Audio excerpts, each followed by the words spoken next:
ನಿಮ್ಮ ಫೇವ್ರೆಟ್ ತಮ್ಮ ಕಾರ್ತಿಕ್. ಸೊ ಹೇಗೆ ಅನ್ನಿಸ್ತಿದೆ ಮೇಡಮ್ ಅವರ ಗೇಮ್? ಆಕ್ಚುಲಿ ಕಾರ್ತಿಕ್ ಮೊದಲಿಂದಾನು ಹೇಗಿದ್ದಾರೋ ಹಾಗೆ ಆಡ್ಕೊಂಡು ಬಂದಿದ್ದಾರೆ. ಕೆಲವೊಂದ್ಸಲ ಹೌದು ಎಡವಿದ್ದು ಕರೆಕ್ಟು ಕೋಪ ಮಾಡ್ಕೊಂಡಿದ್ದು, ಯಾಕೆಂದ್ರೆ after all end of the day human being, ಮನುಷ್ಯರ ಮೇಲೆ ತಪ್ಪು ಮಾಡೇ ಮಾಡ್ತಾರೆ. ಬಟ್ ನನಗನ್ಸೋದು ಅವರಾಗಿದ್ದಾರೆ, ಎಲ್ಲಿ ಸಿಟ್ಟು ಬರುತ್ತೋ ಸಿಟ್ಟನ್ನು ತೋರಿಸ್ಕೊಂಡು ಅದು ಸರಿನೋ ತಪ್ಪೋ ಅದು ಸೆಕೆಂಡ್ರಿ ಆಗತ್ತೆ. ನಾನು ಆಗ್ಲೇ ಹೇಳ್ದಂಗೆ ವ್ಯಕ್ತಿತ್ವ ಬಹಳ ಮುಖ್ಯ ಆಗತ್ತೆ. ಸಿಟ್ಟು ಬಂತು ಅಂದ್ರೆ ಸಿಟ್ಟು ತೋರಿಸ್ಕೊಂಡ್ಬಿಡ್ತಾರೆ, ಖುಷಿ ಆಯ್ತು ಅಂದ್ರೆ ಖುಷಿ ತೋರಿಸ್ಕೋತಾರೆ. ಅಂಡ್ ನನ್ನ ಕಾರ್ತಿಕ್ ಬಾಂಡಿಂಗ್ ತುಂಬಾ ಚೆನ್ನಾಗಿತ್ತು. ಹಾಗಂತ ನಾವಿಬ್ರು ಆಟನೇನು ಬಿಟ್ಟಿರಲಿಲ್ಲ. ನಾಮಿನೇಟ್ ಮಾಡೋ ಟೈಮಲ್ಲಿ ನಾನು ಅವ್ರನ್ನ ಸುಮಾರು ಸಲ ಮಾಡಿದ್ದೀನಿ, ಅವರು ನನ್ನನ್ನು ಸುಮಾರು ಸಲ ನಾಮಿನೇಟ್ ಮಾಡಿದ್ದಾರೆ. ಬಟ್ ಆ ಬಾಂಡ್ ಮತ್ತೆ ಹಾಗೆ ಇರ್ತಾ ಇತ್ತು.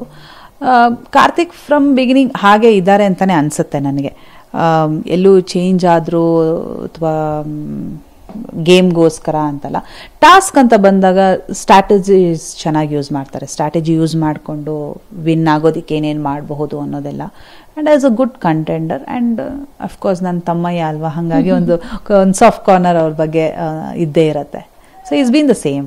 ಸಂಗೀತ ಮತ್ತೆ ಕಾರ್ತಿಕ್ ಇಬ್ರು ಒಳ್ಳೆ ಫ್ರೆಂಡ್ಸ್ ಆಗಿರ್ತಾರೆ, ಮನೇಲಿ ಕ್ಯೂಟ್ ಜೋಡಿಗಳು ಅನ್ನೋ ತರ ಬಿಂಬಿಸ್ಕೊಂಡಿರ್ತಾರೆ. ಸೊ ಯಾಕೆ ಅವ್ರಿಬ್ರು ಮಧ್ಯೆ ಮನಸ್ತಾಪ ಸ್ಟಾರ್ಟ್ ಆಯ್ತು ಅಂತ?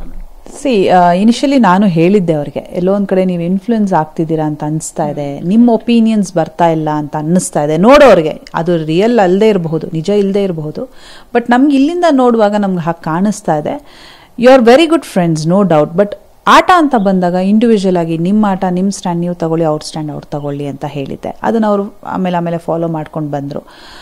ಆಮೇಲೆ ಇನ್ ಬಿಟ್ವೀನ್ ಬೇಕಾದಷ್ಟು ಜಗಳಗಳಾಯಿತು. ಆಮೇಲೆ ನಾನೇ ಹೋಗಿ ಹೇಳಿದೆ ಕೂಡ, ನೀವು ಕ್ಯೂಟ್ ಫ್ರೆಂಡ್ಸ್, ನೀವು ದೂರ ಆಗೋದು ನನಗೆ ಇಷ್ಟ ಆಗ್ತಿಲ್ಲ, ಪ್ರಾಬ್ಲಿ ಆಡಿಯನ್ಸ್ಗೂ ಇಷ್ಟ ಆಗ್ತಿರಲ್ಲ, ನಿಮ್ಮ ಫ್ಯಾನ್ಸ್ಗೆ ಇಷ್ಟ ಆಗ್ತಿರಲ್ಲ, ಹೋಗಿ ಮಾತಾಡಿ ಸಾಲ್ವ್ ಮಾಡ್ಕೊಳ್ಳಿ ಅಂತ. ಆಗ ಮಾಡಿಕೊಂಡ್ರು. ಆಮೇಲೆ ಮತ್ತೊಂದು ಮೇಲ್ಮೇಲೆ ಬರ್ತಾ ಆ ಡಿಸ್ಟೆನ್ಸ್ ಜಾಸ್ತಿ ಆಗ್ತಾ ಹೋಯ್ತು.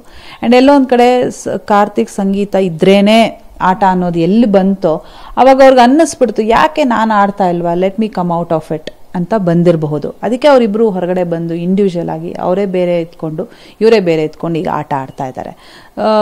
ಅದು ಒಳ್ಳೇದು ಕೂಡ ಒಂದು ರೀತಿ, ಯಾಕೆಂದ್ರೆ ಹೊರಗೆ ಬಂದ್ಮೇಲೆ again you can be good friends, ಅದೇನು ತೊಂದರೆ ಇಲ್ಲ. ಬಟ್ ಆಟ ಅಲ್ಲಿ ಮುಖ್ಯ ಆಗಿರೋದ್ರಿಂದ ಇಂಡಿವಿಜುವಲ್ ಆಗಿ ಆಡಲಿ ಅಂತಾನೆ ಅನ್ಸುತ್ತೆ.